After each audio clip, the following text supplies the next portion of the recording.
Usually when we picture highly educated elite scientists, we tend to imagine them in a very specific setting, right? Yeah, like a totally sterile, brilliantly lit laboratory. Exactly. Surrounded by, multi-million-dollar equipment, meticulously controlling every single variable. It's an environment built on, like, absolute rigid predictability.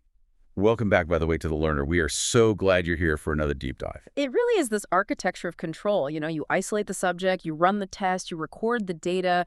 The entire goal is to just eliminate the unpredictable outside world, keep it clean, neat, and highly compartmentalized. But today, we are completely shattering that glass. Instead, we are standing in a bakery. Right.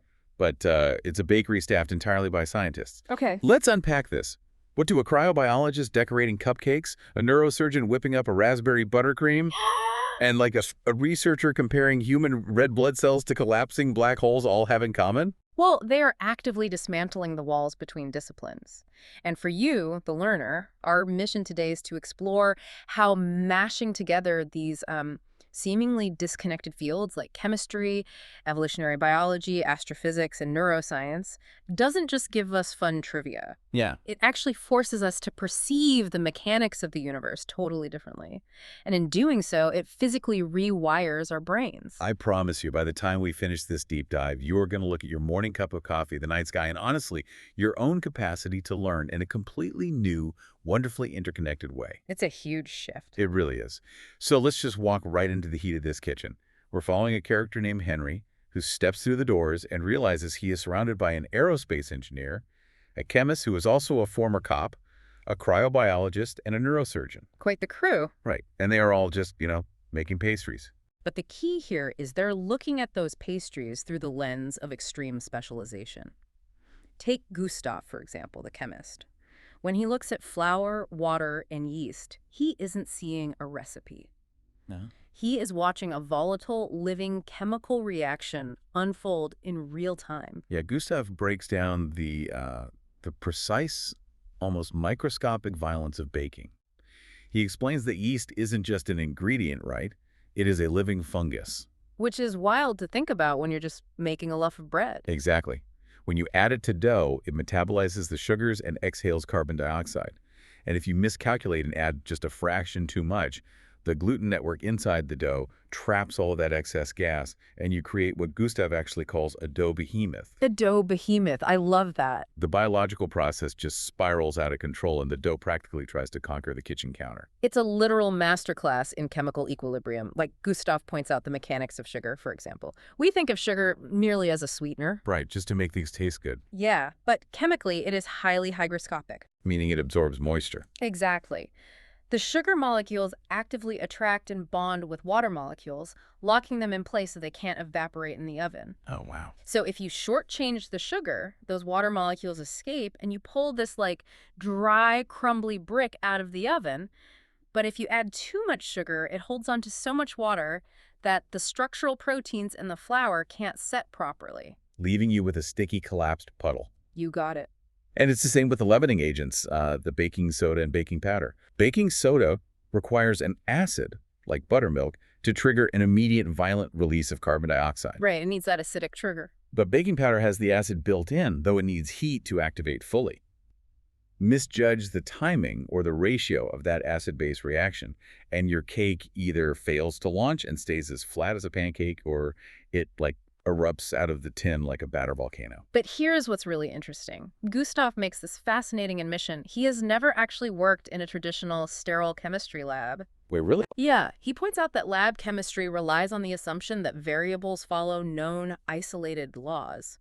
But baking is entirely different. Because a kitchen is entirely at the mercy of the environment. Exactly. You are dealing with the ambient humidity of the room on that specific day, the barometric pressure based on your city's elevation, and the completely unpredictable thermal fluctuations of an oven. It fundamentally shifts how you view cooking. I mean, it isn't a procedure, right? It's like this chaotic science experiment where the variables are alive and totally refuse to cooperate. Yeah, they have a mind of their own. It demands exact measurements, but it also demands, on-the-fly adaptability. Which actually brings us perfectly to the coffee. Gustav introduces Henry to what he calls wet chemistry. Ah, yes. Because brewing coffee isn't magic. It is literally an applied physics problem. Right. You are trying to extract incredibly specific soluble compounds from a roasted seed using water as your solvent. And the mechanics of the grind size are just ruthless. Like if you grind the coffee too fine, you drastically increase the surface area exposed to the water. Which sounds good at first. Right, because the water extracts the pleasant fruity acids quickly, but because there's so much surface area, it just keeps pulling, and eventually it extracts the harsh, bitter cannons that totally ruin the cup.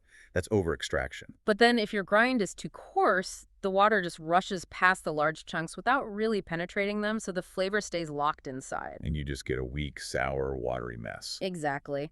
And then you add fluid dynamics to the mix with the milk. Gustav demonstrates how angling the steam wand creates a literal vortex in the pitcher. You aren't just heating milk, right? No, you are injecting microscopic pockets of air and wrapping them in milk proteins to stabilize them. For a latte, you need a delicate microfoam like thousands of invisible bubbles creating a silky texture. But for a cappuccino, you change the angle, inject more air, and build a structurally denser matrix of foam. It's physics, fluid dynamics, and chemistry, all culminating in a ceramic mug. And, while Gustav is handling the chemistry, Dietrich, the neurosurgeon, acting as the pastry chef, is applying evolutionary biology to frosting. That is such a great scene. It is. Dietrich is teaching Henry how to make a raspberry buttercream, but he's not talking about culinary technique at all. He's talking about dopamine. Right. When you taste a wildly new, complex flavor profile, your brain's reward circuitry just lights up like a pinball machine. And there is a deeply ingrained evolutionary reason for that. I mean, for early hominids foraging in the wild, discovering a novel, sweet, or complex flavor usually meant discovering a dense, untapped source of necessary micronutrients or calories. So our brains evolved to actively drug us with dopamine to reward that culinary exploration. Exactly. So when Dietrich is carefully cooking down fresh raspberries, using the hygroscopic nature of sugar to physically draw the juice out of the cellular walls of the fruit, he isn't just making a topping. He is engineering a targeted strike on the human brain's evolutionary reward pathway. And we can't forget Raven, the cryobiologist who's in charge of the cupcakes. In her day job, she studies how living cells and tissues react to extreme cold. Specifically, like how to freeze an organ without the water inside the cells turning into jagged ice crystals that would just shred the cell walls from the inside out. Which requires immense microscopic precision. Right. And in the bakery, she is taking that exact same physical control and applying it to a piping bag. She shows Henry how creating a perfect swirl is about translating steady, unyielding pressure from the dominant hand while maintaining a perfect hovering distance above the cake, letting gravity and fluid dynamics do the rest. So what does this all mean for how we approach everyday tasks? What's fascinating here is that it transforms a mundane chore into an active scientific inquiry. Right. When you understand the physical mechanism, why the sugar locks in the moisture, why the fine coffee grounds over-extract, why your brain craves the raspberry, you basically stop sleepwalking through your daily routines. Yeah. You start seeing the invisible forces governing your kitchen. That idea of scaling up your perspective completely changes how you look at a kitchen. But if you take that exact same concept, the delicate, chaotic balance of moisture, temperature, and atmospheric pressure, and apply it to an entire planet, you run straight into the astrophysics of the rare Earth hypothesis. Oh, this is such a brilliant transition in the source material. This is where we follow another character, River, who is deep in research, just pulling these concepts together. She's reading Neil Shubin's book, Your Inner Fish, and she's unpacking the mechanics of evolutionary radiation. Right. She is looking at how a single common ancestor managed to diverge and adapt to wildly different, totally hostile environments. But no matter how much these vertebrates diverged, they all shared a biological necessity, which is red blood cells. River starts questioning the mechanics of hemoglobin. Why did it evolve the way it did? Well, Earth's atmosphere was changing. As oxygen levels spiked, early life had to develop a chemical transport system to utilize that volatile gas without it destroying their tissues. And this leads to a brutal, fascinating evolutionary mechanism. Because early vertebrates had nucleated red blood cells. Right. The cells had a nucleus containing DNA running the cell's operations just like any other cell in the body. But at a certain point, mammals required massive amounts of energy to maintain warm-blooded temperatures. They needed more oxygen faster.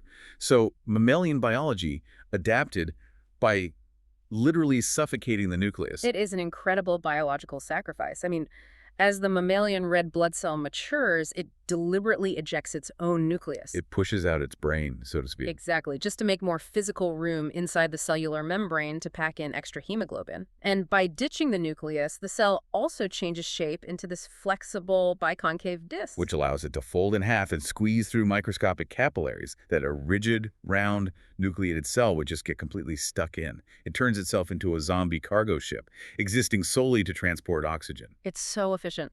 And River takes this microscopic biological mechanism and then zooms the camera all the way out to the galactic scale. She looks at the rare Earth hypothesis, which is the argument that complex life is vanishingly rare because the planetary mechanics required to sustain it are absurdly specific. It's not just about being the right distance from the sun, right? Right. The mechanisms are staggering. You need a massive, molten iron core acting as a planetary dynamo to generate a magnetic field. Because without that invisible magnetic shield, solar wind would literally strip away our atmosphere just like it did to Mars. Exactly. And you need active plate tectonics. Yeah. Why? Because the continuous subduction of the Earth's crust drags carbon down into the mantle, and volcanoes burp it back up, acting as a geological thermostat that regulates the climate over millions of years. Not to mention you need a freakishly large moon whose gravitational pull acts as an anchor, Yeah. preventing the Earth's axial tilt from wobbling chaotically and creating these apocalyptic seasonal shifts. So River sits with the claustrophobic precision of the enucleated blood cell and the vast mechanical precision of the rare Earth hypothesis, and she forces them to overlap. She maps the violent maturation of a red blood cell directly onto the life cycle of a star. It's quite the visualization. She pictures the bone marrow forging these cells. They start massive and robust, full of cellular machinery.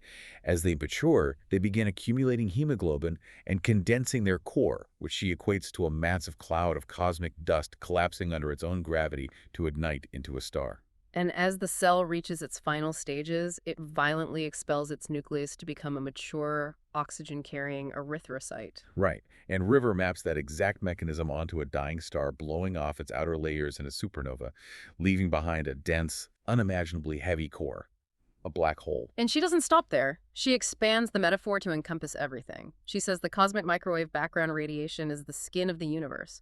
Gravity acts as the muscular system contracting and expanding matter. Dark matter is the invisible skeletal structure holding galaxies together. Comets and asteroids are white blood cells, introducing sudden, violent change. Nebulae are lungs, inhaling raw elements and exhaling newly forged stars. And black holes, the dense, inescapable singularities, are the brain. Okay, here's where it gets really interesting, because I have to push back on River's logic here for a second. Oh, absolutely. Go for it. Isn't mapping a supermassive black hole to a human brain stretching the metaphor to the breaking point? I mean, a black hole is a region of space-time where gravity has collapsed matter into an infinitely dense point. A brain is a delicate electrochemical web of neurons. How do the brutal crushing mechanics of a singularity line up mathematically with the processing of biological thought? Isn't she just staring at clouds and forcing herself to see faces? It's a very vital critique. And scientifically, a singularity is definitively not a cluster of firing synapses. No. But the value here isn't in literal one-to-one mathematical equivalence. If we connect this to the bigger picture, it is in the structural parallels of how systems process information and matter. Both the brain and a black hole are the ultimate inescapable centers of gravity for their respective systems, one for physical mass, the other for sensory input and consciousness. So it's basically an exercise in forced perspective. Exactly. By forcing her mind to bridge the biological mechanism of a suffocating cell and the gravitational mechanism of a collapsing star, she is intentionally breaking her own mental silos. She's training her brain to recognize structural patterns across entirely different scales of reality. And taking that forced perspective shift and building a literal physical space around it brings us to the final major concept. Henry and River leave the bakery and they arrive at a house for a gathering. But this house isn't just a building, it is a physical manifestation of this exact kind of interdisciplinary collision. Walking up to this house, Henry doesn't just see architecture, he experiences geometry. He feels his eyes drawn up the sloping gables, which are built as precise representations of Pythagorean theorems. He walks under entrance archways that aren't just curved, they follow exact parabolic equations, distributing the physical weight of the stone perfectly down the columns. Even the landscaping is mathematical. The shrubs are pruned to follow the expanding sequence of a Fibonacci spiral, and the branches of the trees mimic infinite repeating fractals. It is a totally immersive sensory experience of mathematics. And inside this perfectly geometric house, Dietrich, our neurosurgeon from the bakery, is hosting what he calls a Brainload Banquet. I love this concept so much. The premise is brilliant. A group of intellectuals gather and they dump whatever completely unrelated, highly specific things they learned that day onto the table. Then they actively fight to find the connective tissue between them, creating what Augustine, the aerospace engineer, calls mashups. It is applied intertextuality. Like, during the banquet, Dietrich tosses out the Mpemba effect. It's this incredibly counterintuitive paradox in physics where, under certain conditions, boiling hot water will actually freeze faster than cold water. Which sounds impossible. It sounds completely fake, but when you look at the mechanisms, it makes sense. The hot water evaporates rapidly, which physically reduces the volume of water left to freeze. Plus, the extreme temperature difference creates violent convection currents inside the container, pulling heat out of the water much faster than in a stagnant, cool cup. It's a fascinating physical mechanism, but the real magic of the banquet isn't learning the fact itself. It's watching an aerospace engineer, a political science student, and a neurosurgeon desperately try to map the mechanics of the Mpemba effect onto their own fields. Dietrich does this because he is terrified of skill atrophy. Which is so real. Yeah. Our modern world relentlessly pushes us to hyper-specialize. Pick a major, pick a niche career, and spend 40 years learning absolutely everything about one tiny, microscopic sliver of reality. But Dietrich argues that this hyperspecialization destroys neuroplasticity. If you only ever solve one type of problem, your brain prunes away the neural pathways designed for different kinds of lateral thinking. Yeah, I like to think of a hyper-specialized brain like a valley with one massive, incredibly deep riverbed. The water, your thoughts, your problem-solving energy flows unbelievably fast down that single familiar trench. You are highly efficient at your one specific job. Right, but the rest of the valley. It's a dry, rigid desert. You don't have the pathways to irrigate it. It's like only doing bicep curls at the gym every single day. A Brainload Banquet acts like a sudden, massive flood. It forces the water out of that comfortable deep trench to carve hundreds of new, shallow tributaries across the entire landscape. It physically forces new synapses to fire, keeping the entire brain malleable and adaptable. So let me ask you, the learner, what subjects are you currently cross-training your brain with? This raises an important question about how we operate today. It challenges the very structure of our educational and corporate systems.